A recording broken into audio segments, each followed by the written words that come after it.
नमस्कार, मैं प्रभात कुमार विश्नोई, प्रवक्ता अर्थशास्त्र, राजकीय inter college Deori, online class में अपने सभी छात्र एवं छात्राओं का हार्दिक अभिनंदन करता हूं। नमस्कार सभी बच्चों को नमस्कार। इकोनॉमिक्स स्टडी पॉइंट पर मैं प्रभात कुमार विश्नोई, प्रवक्ता अर्थशास्त्र, राजकीय इंटर कॉलेज देवरी, अपने सभी छात्र एवं छात्राओं का, अपने सभी व्यूवर्स का हार्दिक अभिनंदन करता हूं। आइए शुरू करते हैं आज की ऑनलाइन क्लास माध्यिका की गणना। आज का हमारा टॉपिक है और कक्षा 11 वालों के लिए है, क्योंकि उनकी परीक्षा 26 तारीख से है। इसके बाद मैं वीडियो 12 के लिए बनाना शुरू करूंगा। 2-4 दिन मैं घर से ही कक्षा 11 के बच्चों को पढ़ाने की कोशिश कर रहा हूँ। यार बच्चों, हमने माध्यिका की गणना, इसके लिए हमने 3 कहिए कि इन 3 श्रेणियों में एक हमारी व्यक्तिगत श्रेणी है, ये व्यक्तिगत श्रेणी माध्यिका की गणना, दूसरा है हमारी असतत श्रेणी और तीसरी है हमारी सतत श्रेणी। इन तीनों ही श्रेणियों में हमें माध्यिका की गणना की व्याख्या करनी है। जहां तक व्यक्तिगत श्रेणी की बात है, तो इससे पूर्व जो मैंने वीडियो आपको प्रेषित किया है उसमें मैंने व्यक्तिगत श्रेणी में आपको बताया था। अब अगर सम संख्याएं हैं तब आपके सामने थोड़ी सी समस्या आ रही है। यदि विषम संख्या है तो कोई प्रॉब्लम नहीं है ना। जैसे सम की बात करें तो सम तो यानी 4, 2, 6, 8, 10 इसी प्रकार की अन्य संख्या, ये सम संख्याएं हैं। सम संख्याएं जिसके जोड़े बन जाते हैं उनको सम संख्याएं कहते हैं, ठीक है। और जिसके जोड़े नहीं बनते वो विषम होती हैं, जैसे 1, 3, 5, 5 के बाद 7, 7 के बाद 9, 11, ये इत्यादि, ये विषम संख्याएं हैं, 17, 21 वगैरह। तो अब जब हम सम संख्याओं में n/2 यानी m बराबर इसका मान रखेंगे। मान लीजिए 8 है n, तो क्या होगा n + 1/2, तो यानी 8 + 1/2 अर्थात 9/2 अर्थात 4.5। और मान लीजिए अगर सम संख्या 20 है तब भी 21 होगा।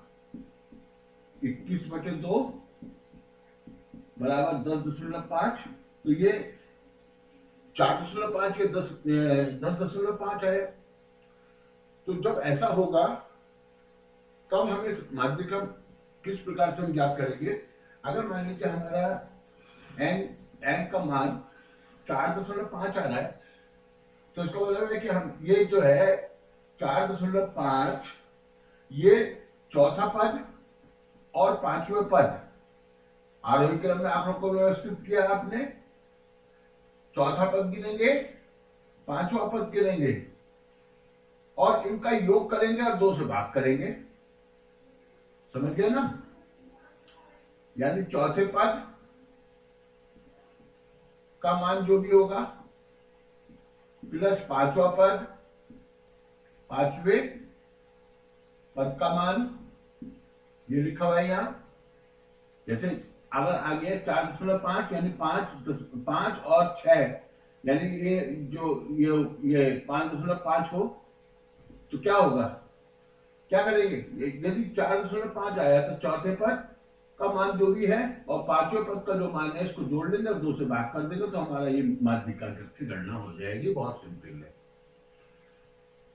ये तो हो गया ये असतत श्रेणी में माध्यिका की गणना, इसको हमने करना है, ठीक है। चलिए इसको करते हैं। ये तालिका आपको दिखाई दे रही है, ठीक है। ब्लैक बोर्ड पर हमने एक तालिका बनाई है जो आपको दिखाई दे रही होगी। इस तालिका में ये फर्स्ट कॉलम है, ये सेकंड कॉलम है। एग्जाम में केवल यही लिखा हुआ आएगा। एक यानी कि दो कॉलम की ये सारणी वहां बनी हुई होगी पेपर में, और आपसे कहा जाएगा कि माध्यिका की गणना कीजिए। तो आप देखिए, ये जो मजदूरी रुपयों में दी गई है, जिसको हमने एक्स लिखा है, ये है 120 रुपए, 140 रुपए, 160, 180, 200, 220, 240, 260, 280, 300। ठीक है। अब 120 रुपए मजदूरी पाने वाले जो मजदूर हैं उनकी संख्या है 7। 180 रुपए मजदूरी वाले जो हैं ऐसे मजदूर, उनकी संख्या 8 है।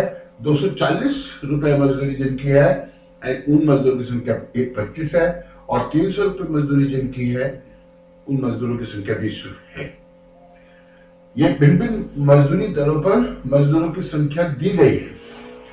अब आपसे कहा जा रहा है कि माध्यिका मजदूरी ज्ञात कीजिए। क्या ज्ञात करना है? माध्यिका मजदूरी ज्ञात कीजिए, यानी निम्नांकित तालिका से या समंकों से माध्यिका मजदूरी ज्ञात कीजिए। तो आपको केवल इसको इसी प्रकार से लिखना है और एक कॉलम आगे बनाना है जिसको आप कलेक्टिव फ्रीक्वेंसी यानी मजदूरों की संचयी संख्या, ये कॉलम आपको बनाना पड़ेगा। अब इसमें क्या करना है आपको? इसमें ये करना है, जैसे ये 7 है, 120 रुपए मजदूरी वाले 7 मजदूर हैं, तो आप इस 7 को तो ऐसे लिख देंगे। लिख दिया। अब ये 13 है ना, 13। दूसरी आवृत्ति कितनी है? दूसरी वारंवारता कितनी है? दूसरी संख्या कितनी है? देखो, तीन शब्दों का प्रयोग किया, आवृत्ति, वारंवारता और संख्या। कुछ भी लिखा आ सकता है, सबको फ्रीक्वेंसी कहेंगे इंग्लिश में। तो देखिए 7 है तो 7, 13 को इसमें 7 में जोड़ देंगे तो कलेक्टिव यानी संचयी संख्या मिल जाएगी आपको। तो 7 और 13 हो जाएंगे 20, 20 में 8 जोड़ दोगे हो जाएंगे 28, 28 में 10 जोड़ दोगे हो जाएंगे 38, और 38 में 10 जोड़ देंगे तो हो जाएगा 48। ठीक है।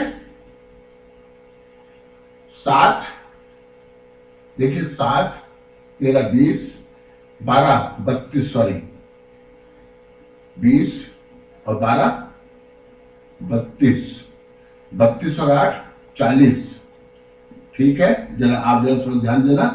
40 और 10, 50, 50 और 15, 65, 65 और 5, 70 और 20, 90, 90 में 10 जोड़ेंगे 100 हो जाएगा, फिर 10 जोड़ेंगे तो 110 हो जाएगा, और फिर 20 जोड़ेंगे तो 130 हो जाएगा। तो इस प्रकार जो संचयी आवृत्ति है वो आपको प्राप्त हो जाएंगे। कोई विशेष काम नहीं है। 7 का 7, 7 में 13 जोड़ा 20, 20 में 12 जोड़ा 32, 32 में 8 जोड़ा 40, 40 में 10 जोड़ा 50, 50 में 15 जोड़े 65, 65 और 25 हो गया 90, 90 और 10 100, 100 और 10 110, 110 और 20 130। अब क्या करना है? ये जो फ्रीक्वेंसी है यहाँ पे लिखेंगे आप सिग्मा एफ। क्या लिखेंगे? Sigma F. ठीक है, ना भी लिखो, क्या फर्क पड़ता, लेकिन इसको लिखने की खास जरूरत भी नहीं है। ठीक है, तो यहाँ आपको ये लिखने की अभी फिलहाल कोई आवश्यकता नहीं है। आप ये देखिए, अब ये हमारा एन है। एन कुल मजदूर कितने हो गए वहां? मान लीजिए फैक्ट्री है, कोई कारखाना है, उसमें 120 रुपये मजदूरी 7 मजदूरों को मिल रही है, 140 13 मजदूरों को, तो टोटल मजदूर कितने? 130। जब इसको जोड़ोगे तो 130 आएगा। सिग्मा एफ 130 आएगा।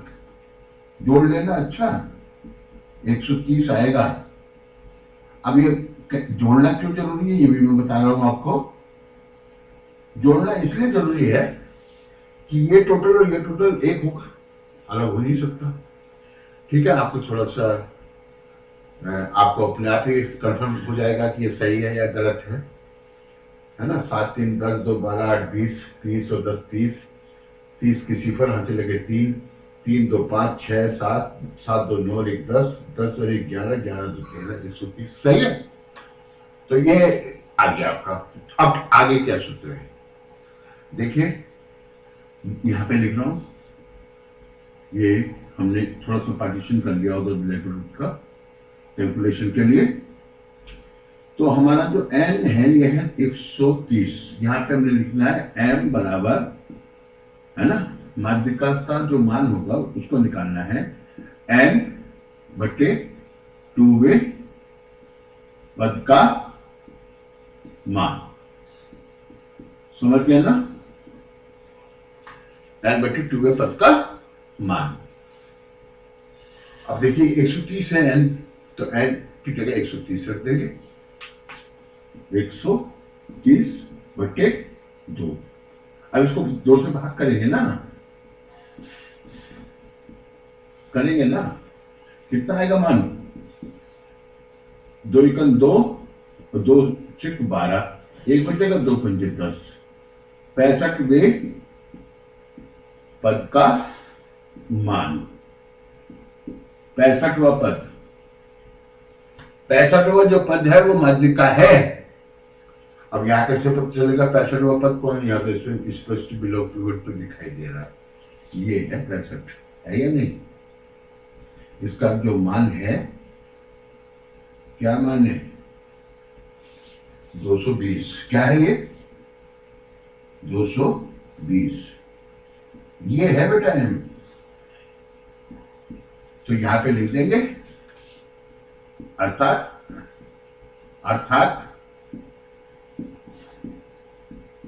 m बराबर 220 रुपए मजदूरी। ठीक है, ये आ जाएगा। कितना आसान है, कोई मुश्किल नहीं है, बहुत इजीली आप इसको कर सकते हैं। ठीक है, एग्जाम में आपको केवल ये 2 कॉलम मिलेंगे, इनके लिखने के ढंग में अंतर हो सकता है। जैसे अभी यहां तक हमारा सवाल तो पूरा हल हो गया ना, ये तो हमारा आंसर आ गया यहाँ, तो इसमें तो आपने कुछ लिखना ही नहीं, आगे बस हो गया। अब मैं बता रहा हूं एग्जाम में ये दूसरी प्रकार से कैसे लिखा हुआ आ सकता है, तो वो इस प्रकार से आ सकता है।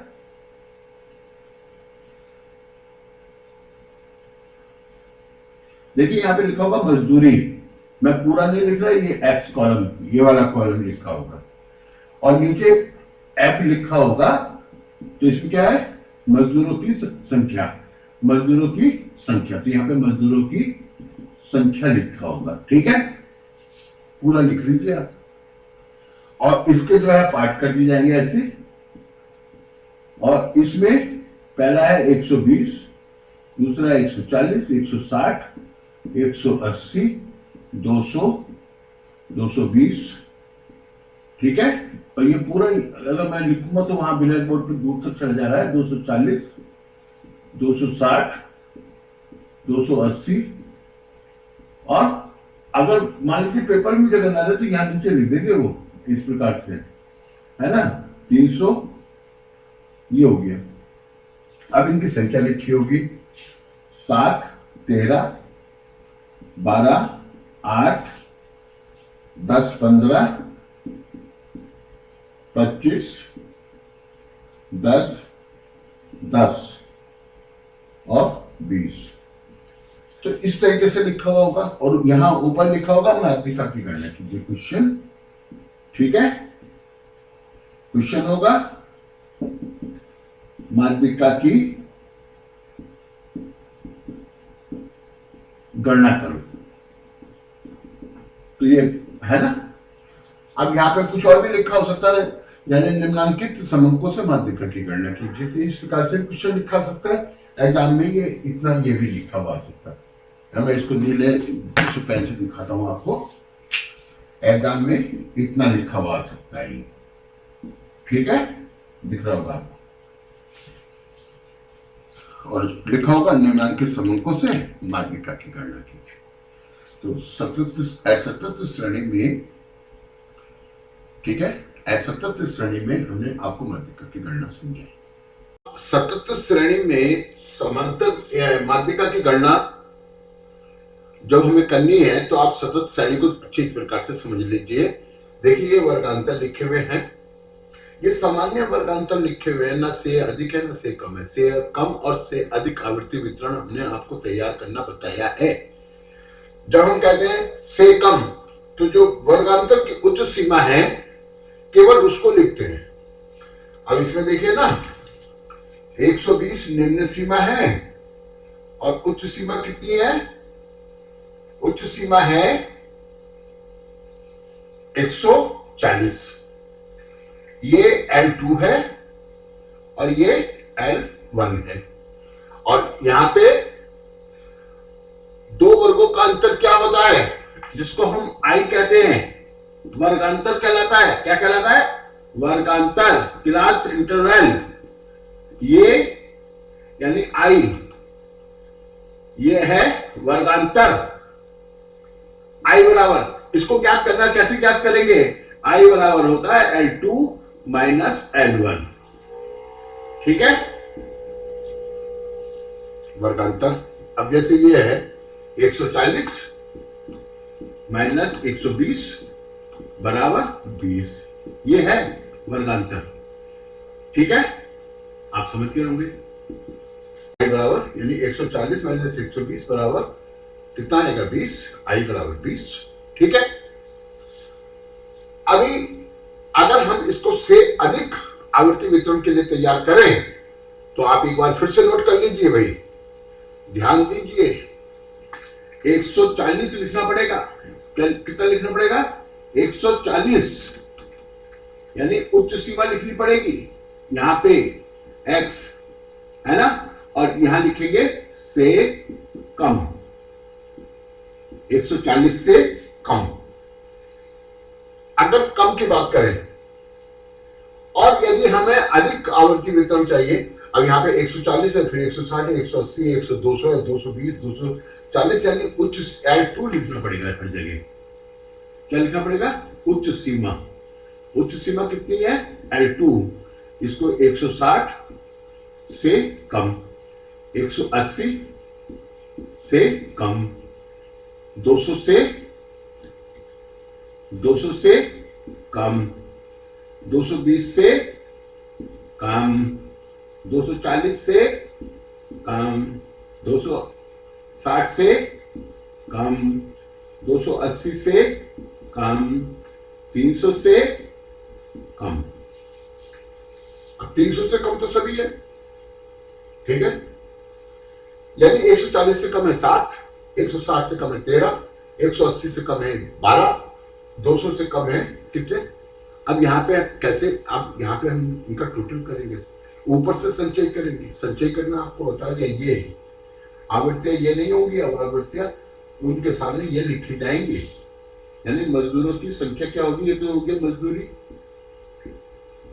x, और ये हो जाएगा मजदूरों की संख्या। मजदूरों की संख्या, तो मजदूरों की संख्या क्या आएगी? इसके सामने होगा 7, इसके सामने होगा 20, इसके सामने होगा 32, और इसके सामने होगा 40, इसके सामने होगा 50, इसके सामने होगा 65, इसके सामने होगा 90, इसके सामने होगा 100, और इसके सामने होगा 110। कितना होगा यहाँ? 110। तो ये आवृत्तियां लिखी हुई होंगी। तो ये जो आवृत्ति वितरण है, इस आवृत्ति वितरण को हम कहते हैं से कम आवृत्ति वितरण, है ना? ये से कम आवृत्ति वितरण, ये हमने आपके सामने बना के दिखाया इधर।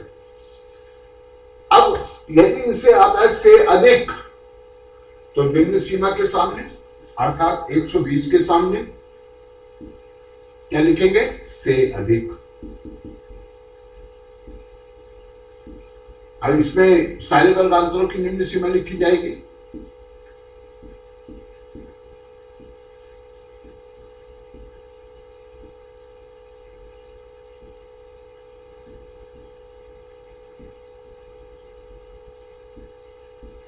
और आवर्ती वितरण नीचे से संचय होगा।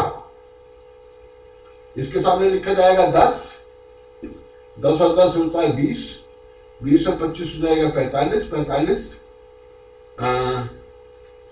45 और ये हो जाएगा 60, ठीक है। 60 और 10 70, 70 8 78, 12 हो जाएंगे 90 और 13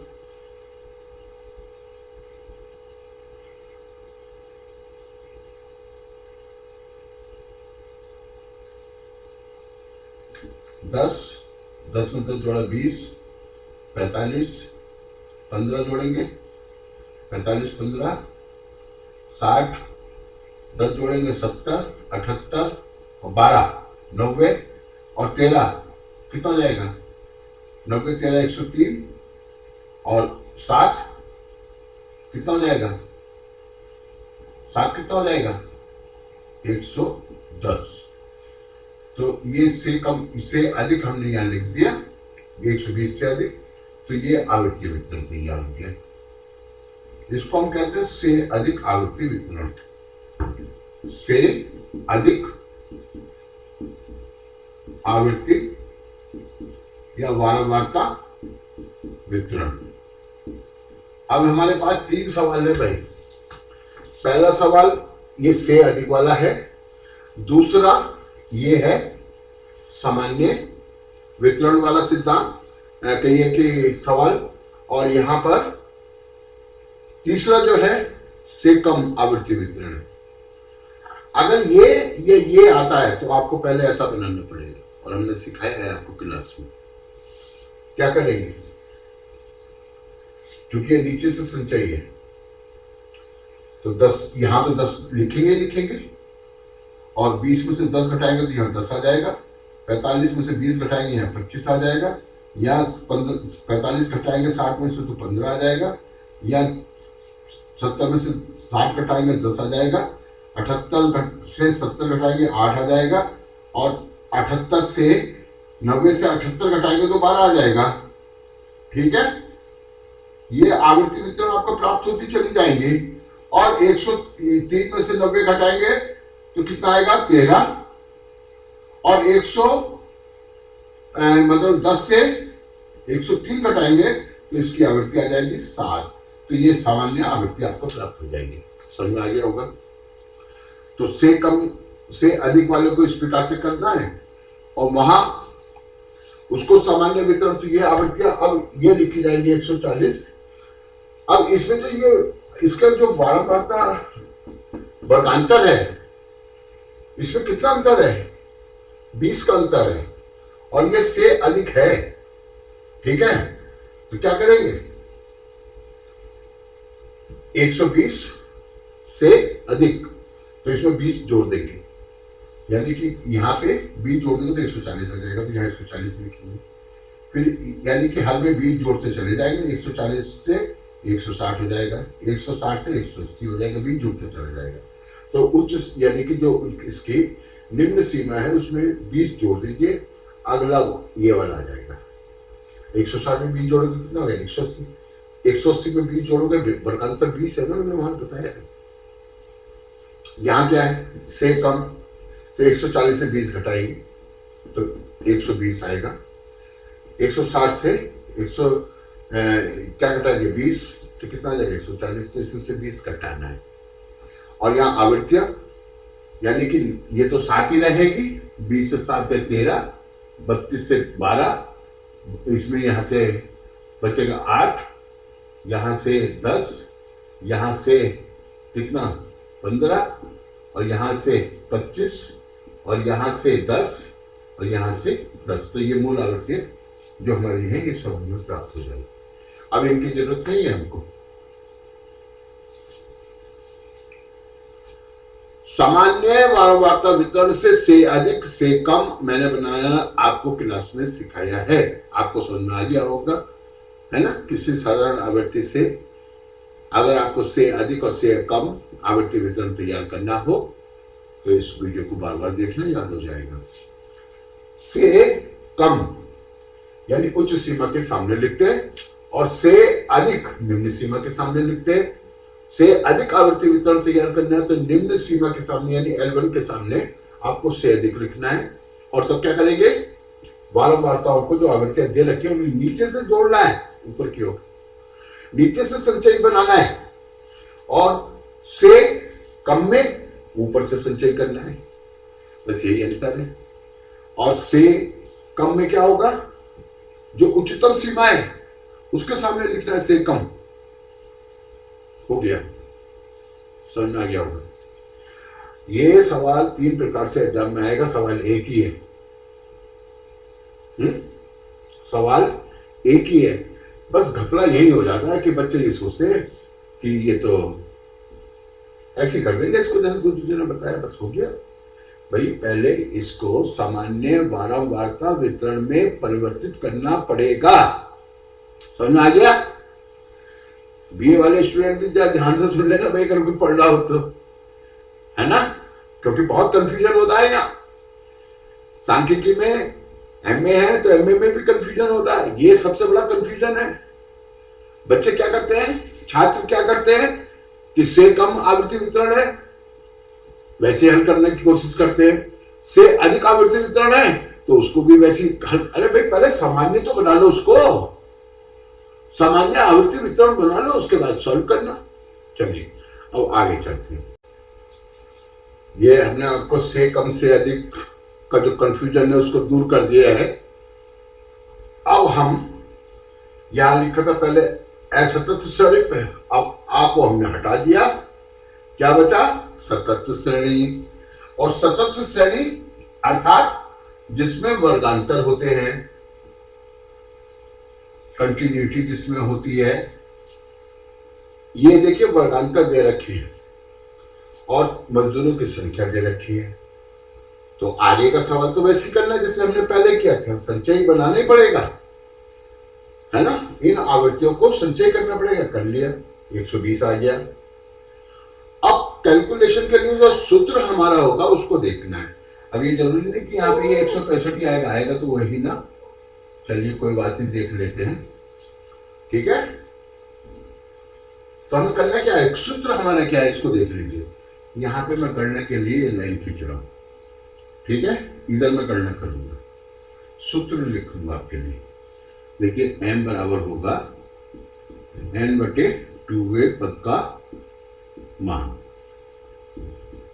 अब जब आप n का मान ज्ञात करना चाहते हैं तो n बटे 2a पद का मान जो होगा वो माध्यिका होगी।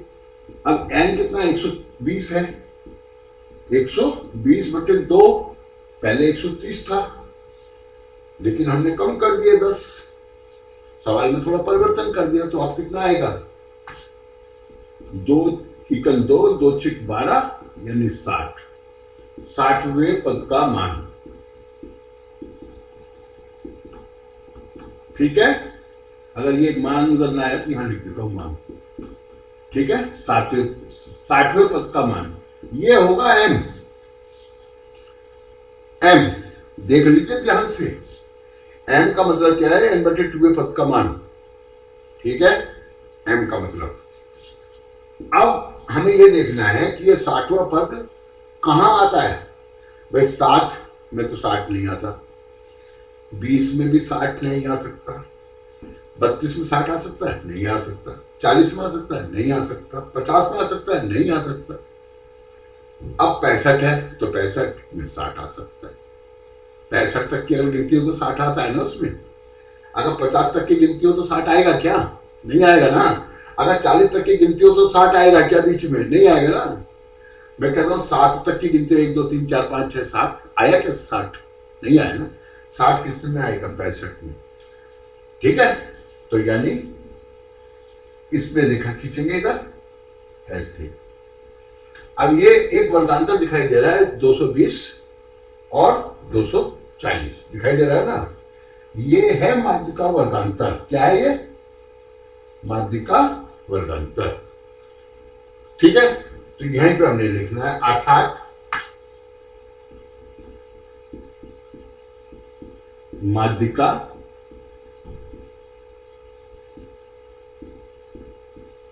वर्गांतर कितना है, 220 240 है। ठीक है, ये हमें यहाँ पे केवल n/2 के पद से इतना पता चला कि हमारी जो माध्यिका है वो 220 से 240 के जो वर्ग अंतर है 220 से 240 इसमें है। अब आगे क्या होगा, अंतर्वेशन सूत्र अनुसार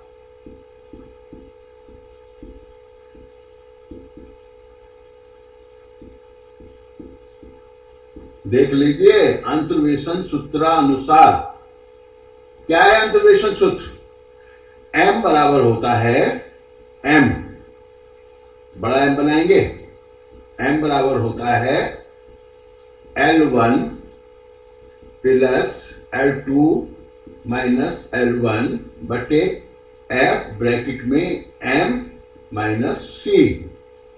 और कहीं कहीं लिखा होता है m की जगह लिखा है n/2, m की जगह क्या लिखा है, ये लिखा ना m बराबर n/2, तो m की जगह n/2 भी लिखा होता है, कोई फर्क नहीं पड़ेगा, n/2 पद का मान 60 है। ठीक है, इस सूत्र में आपको मान रखनी है, ये बड़ा n बनाना है, इसको मैं जरा थोड़ा सही करके बना दूं, आपको थोड़ा दिखाई देगा अच्छा करके। m बराबर L1, ये सूत्र याद कर लीजिए भाई। अब ये सूत्र सारे ही प्रकारों के सवालों में लगेगा, ये थर्ड सूत्र है हमारा, सभी सवालों में लगेगा। L1 plus L2 minus L1, देख रहे हैं ना, L2 माइनस L1 बटे F ब्रैकेट में M माइनस C। C क्या है ये भी बताएंगे। L1 तो आप जानते ही हो, प्रत्येक वर्गांतर की निम्न सीमा L1 कहलाती है। ये 120 जो है ये L1 है और L2 क्या है 140। अब यहाँ पे इस साइड में जो लिखे हैं ये सब L2 है और ये L1 है, समझ में आ गया। तो इसमें इस वर्गांतर का जो निम्न सीमा है 220 है, तो यहाँ पे लिखेंगे m बराबर 220 धन, अब यहाँ पे देखिए L2 माइनस L1, तो L2 कितना 240, L1 कितना 220, तो यहाँ पे लिखेंगे 240 माइनस 220, ठीक है, बटे अब F क्या है, F है इस वर्गांतर की माध्यिका वर्गांतर की बारंबारता, ठीक है, F है 15, ठीक है भाई, ये F है, ये यहां पे लिख दिया मैंने F है ना, मैंने वो वहां छोटा बनाया है लेकिन मैंने यहां बड़ा लिख दिया, ये है 15, ठीक है। अब आगे M ब्रैकेट में M, तो M का मान क्या है, ये है M का मान 60, n/2 पद का मान ये है 60, और ये C क्या है, C है माध्यिका वर्गांतर से पूर्व के वर्गांतर अर्थात पहले के वर्गांतर जो कि 200 220 है की संचयी आवृत्ति, तो वो ये है C। समझ में आ गया, C का मान इसमें से घटा देंगे। अब इसको सॉल्व करना है, तो M बराबर होगा 220 धन 240 से 220 गए, 20 बचेगा बटे 15 और यहां 10 बचा ना। अब ये सवाल का यहां कर रहा हूं, चलो यहां इसलिए कर रहा हूं ताकि मुझको झुकना ना पड़े ज्यादा, तो वहां से आगे यहां आ गया, ठीक है। अब देखिए 220 धन 20 और 10 की गुणा करेंगे तो 200 हो जाएगा बटे 15। अब इस 15 से अगर हम 200 को भाग करना है, हमने क्या करना है, 200 को भाग करना है, तो 200 को भाग अगर हम 15 से करेंगे, 15 से तो 15 एकड़ 15, कितना बचा 5 0, 15 तिया 45, कितना आया, क्या बचा 5, दशमलव लगा देंगे, शून्य बढ़ा देंगे, 15 तिया 45, क्या बचेगा 5, 5 इसके आधे से कम है तो इसको छोड़ देंगे, ठीक है। 13.33 आएगा, तो 220 धन 13.33, इसको जोड़ देंगे इसमें, तो 220 और 13 233.33 रुपए। ये जो है हमारे माध्यिक का मजदूरी होगी, मजदूरी। इस प्रकार से हमने सतत श्रेणी में आपको समांतर माध्य निकालना सिखाया।